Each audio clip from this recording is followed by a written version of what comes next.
Hello, everyone, and welcome back to another episode of the Tartarus Key. So, we're making our way further and further into the mansion, and like I said, I think in the last video, uh, I'm hoping that as we go along, we get more information about why we're stuck here. So for now, let's go ahead and go back, I think, to the top floor. That's the only area that looks to be open, which is the room that I was in before I left. I didn't have the codes and stuff like that to finish it out, or an idea of how to finish it out, but now that I've figured it out, we're gonna go back and take a look. So I guess let's get started.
So those squares, when I first looked in this room, I was a little confused by it. I thought it wanted me to keep switching the numbers on one code, and then at the end, after I've done it 4 times, it gives me the code for the thing.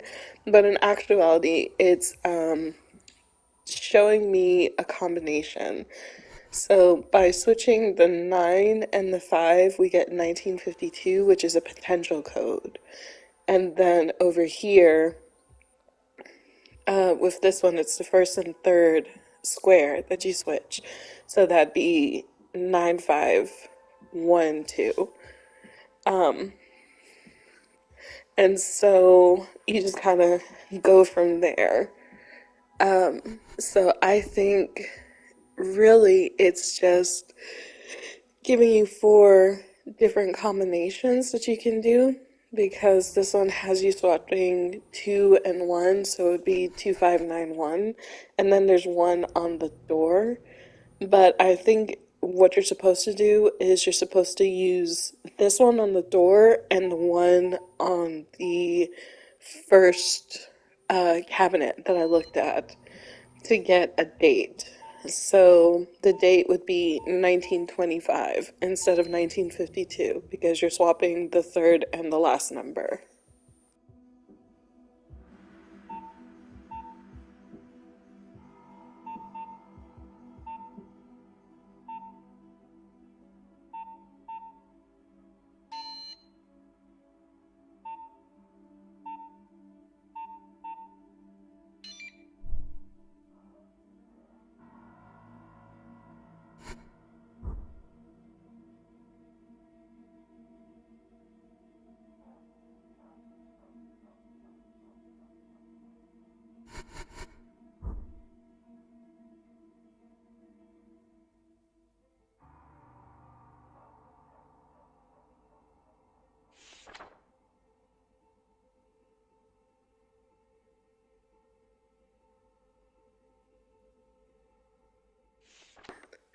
I'm kind of surprised that the game doesn't have, well, I mean, I guess it has it in its own way, in its own different way. It doesn't have one of those like logic poems, logic riddles where it's like you have a goose, a fox, and a bag of grain, and you need to get across the river in a boat. But you can't leave the goose with the grain or it'll eat it. And you can't leave the fox with the goose or the fox is going to eat the goose. How are you going to get them all successfully across the river?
Honestly, Torres, it sounds like what's happening with us now and what's happening with what you had found at the school years ago might be connected.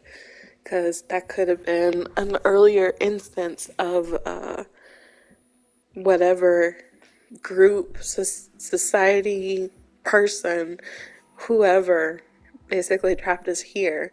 That could have been an experiment by like ancestors and ancestors because we don't know how long this has been going on for. We don't know if like this has only been going on for like a couple of years, like it's like 10 years, could have been going on for 20, 100, who knows? But I feel like they're connected because too much weird stuff is going on. This whole like house, for instance, too much weird stuff is going on.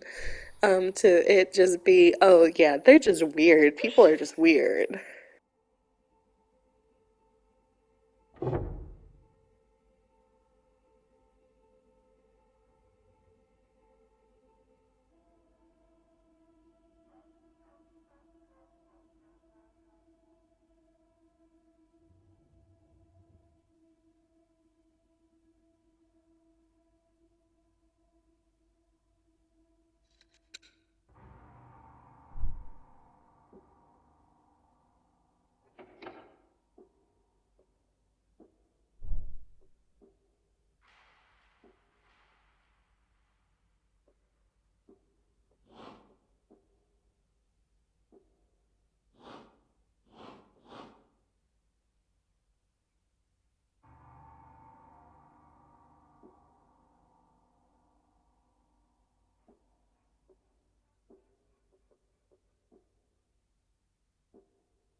So, how you solve this puzzle is that those corresponding symbols you're going to count with the numbers on the top. Just ignore the ones that are on the side, just use the ones on the top. So, the first row, you're going to take the first symbol and you're going to count down 3. And then you're going to take the second symbol and you're going to count 7. So you're going to go 1, 2, 3, 4, 5, 6, 7. And then the third one, you're going to count 10. So starting point from the symbol 1, 2, 3, 4, 5, 6, 7, 8, 9, 10. And that would land on those symbols that are showing. And then you can use that to open the dresser to get another projector slide and crystals.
So, something that I noticed as we progressed the game, those little dust motes, the orbs of, usually they're white, um, that float down from the ceiling, which basically is just from air being stirred by like you walking through, wind currents, air conditioning, all that good stuff.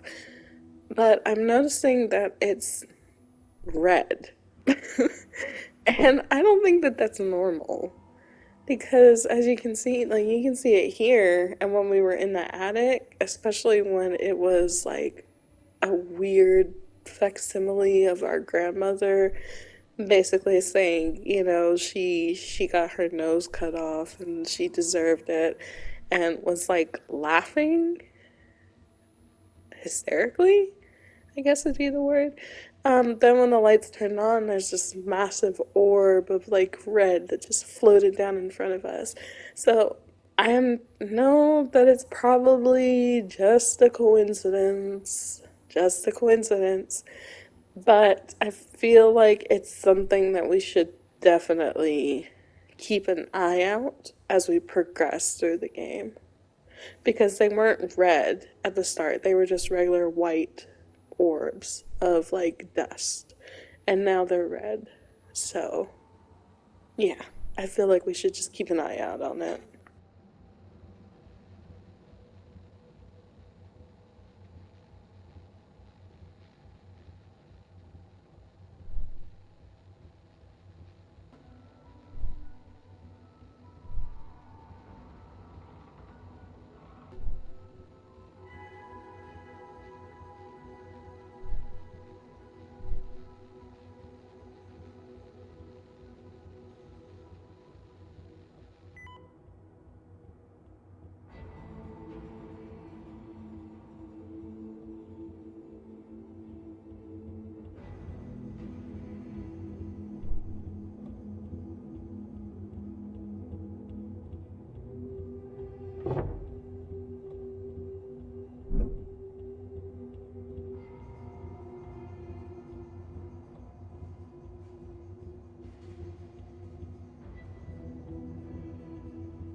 That's pretty funny.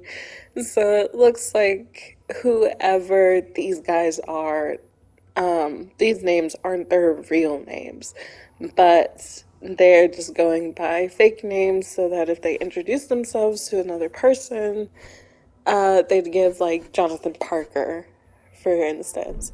But all of them now have the same initials. So when they leave notes, they need to write the notes in different colors so that they can differentiate of like, you know, who they are, who this person is.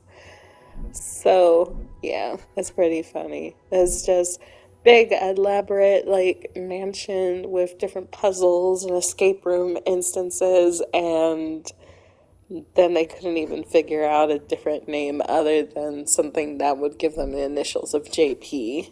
So, an oversight, a big oversight, but yeah, it's pretty funny.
So, this planetary puzzle is annoying, is one of the many annoying puzzles. You're basically trying to input um, the date that these constellations may appear or be brighter. And what's helpful is that each of the panels have the name of the constellation that's supposed to be on there, like the unicorn, the wolf, the whale. But like figuring out the dates is like the most annoying thing. So you're supposed to read through each of the notes and then kind of like, because each of the people are giving you different days or similar, almost similar days that these constellations can appear on. And you basically are trying to figure out the mean, like the median number for it. So let's say Karina, 615. And another person saw Karina on like 728. You would take those two numbers and you would do like the means between it and find out the code. And I hate it. I was like, I did not come here to do math. Matter of fact, I didn't come here willingly. I was kidnapped and dropped off here to complete puzzles, and on top of it, now I have to do math? Terrible.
So I feel like what Charles has said might be a clue because these symbols, we've kind of found like a bunch of different symbols and things like that everywhere, especially in Charles's room.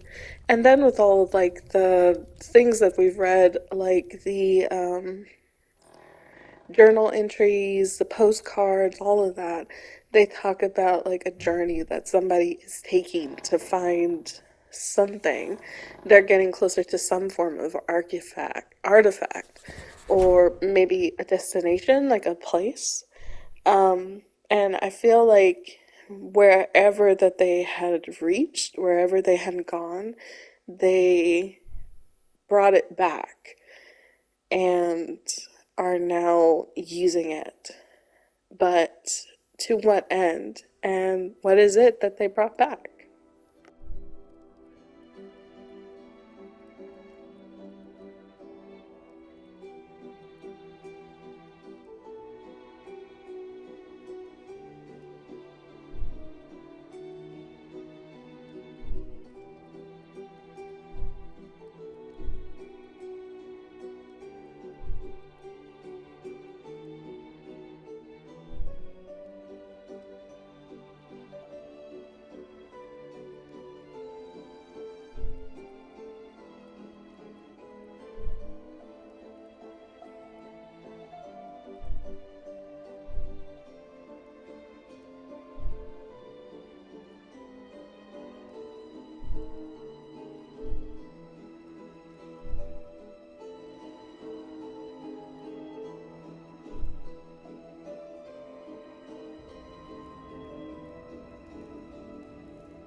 Well, Charles is a little bit of a hole, of an asshole.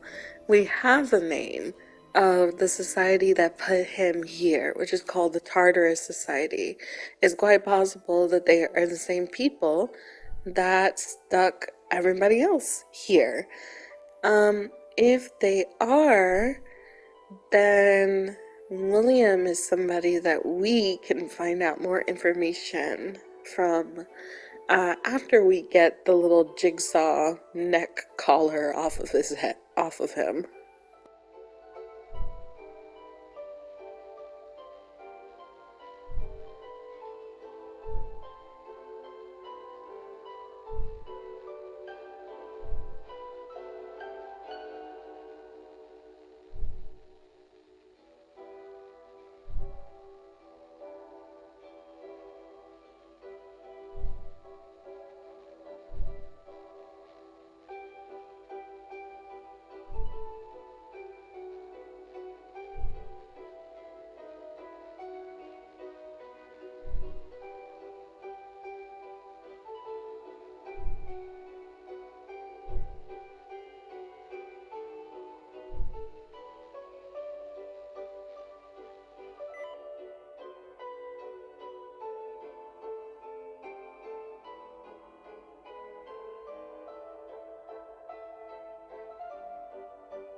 Williams mentioned it before, but it looks like the society, the Tartarus Society, and him are linked.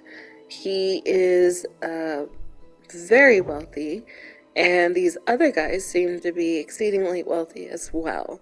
So this sounds like it's some sort of like rich boys club, possibly, quote unquote.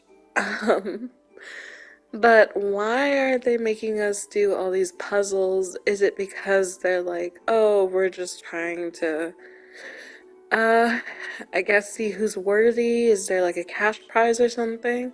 Or is it just really they just want to like see us go through this for like their own amusement? It's possible that it is for their own amusement, given that William is just kind of like, uh, just let me sit here. They'll let me out in the morning after you guys are like gone.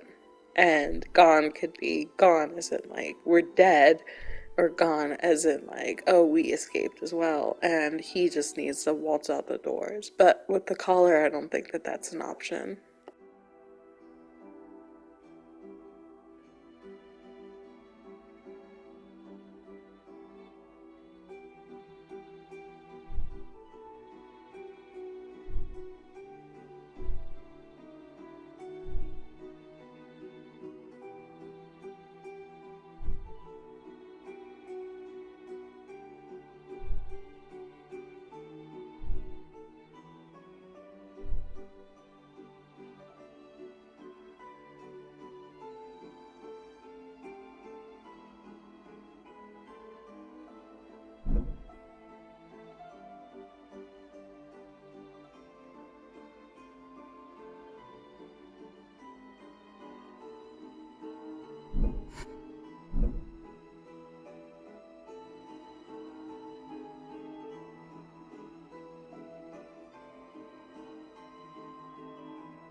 Wow, so they really hate William. Like, he invited them out to celebrate his company earning like $5 billion within like the first, I guess, couple of years. But them, it's like, to them, $5 billion is like peasant money, or it's even lower than peasant money. They're calling him a monkey. And that's terrible. That's like, how much do these people have that they're like $5 billion is like pocket change or less than pocket change? At least we know what um, drink he was drinking that night. Now we can make it. But we just need the rest of the supplies. And I think they're behind the keypad. So how you do this puzzle is that you take the symbols that are etched on here and you put them together. And that will give you a sort of like a digital clock number. Um, and then that number is what you put into the keypad. So it's 5423 if you do all the symbols correctly.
I just want to point out that William is a little bit the Lulu. He says that the reason why he's in here is because Robert is jealous. And it's quite possible that Robert has more money than William, given that in the journal it says that 5 billion is like basically like a penny to them. But he's also in here for reals, not because of jealousy, but because he got in trouble for spilling secrets to a random stranger when he was drunk. Despite his acerbic personality, he did give us a little bit more information about the Tartarus Society, the people that are responsible for us being stuck here. Um, it doesn't explain some of the other things that we saw, like our doppelganger and the sigils and the weird red blob that was absorbing Charles into the wall. But what he does say is that it does sound like it's a secret rich boys club that like to mess with people's lives.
That's actually pretty sad, but also unfortunately common in this type of instance. Not the whole secret society trapping you in a mansion, making you do like um, escape room stuff. I'm talking about the fact that she was saying that she had a stalker, that there was an issue, but the police didn't take her seriously, and the only way that they would have taken it seriously is when she ends up dying.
So I kind of have a feeling that what William told us is true, but also it's not the whole truth. Not because he's willingly lying to us, but I feel like it's possible that he doesn't know what else the Tartarus Society does. He knows that they bet on people. He knows that they built this mansion and they did all this other stuff, but he doesn't know what the sigils are for or any of the other stuff. He just knows that they are dangerous, that the people in the society will make you disappear if they don't like you.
With that being said, hopefully we can find a way to escape now that we know who we're up against.